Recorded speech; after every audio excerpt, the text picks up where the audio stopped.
എവിടെ? ഹക്കീമിന്റെ മാതാവ് എവിടെ? ഉമ്മയെവിടെ? അവന്റെ പെങ്ങന്മാരെവിടെ? ഈ സിനിമ കണ്ടതിന് ശേഷം അവരുടെ അവസ്ഥകൾ എന്താണ്? ഇതിനെക്കുറിച്ചൊക്കെ അറിയാനുള്ള ഒരു ആഗ്രഹം കൊണ്ട് മാത്രമാണ് ഞാനിങ്ങനെ ഒരു വീഡിയോ ആയിട്ട് വന്നുള്ളത്. അതിൽ വളരെ വ്യക്തമായിട്ട് നജീബിൻ്റെ കുടുംബത്തിലെ പ്രയാസങ്ങളെ പറ്റി പറയുന്നുണ്ട്. നജീബ് അനുഭവിച്ച പ്രയാസങ്ങളെ പറ്റി പറയുന്നുണ്ട്.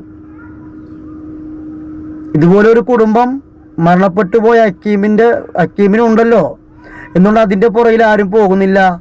ഒരു വ്യക്തി മരിച്ചു കഴിഞ്ഞാൽ അത് അവസാനിച്ചു എന്നുള്ളതാണോ മലയാളിയുടെ രീതി?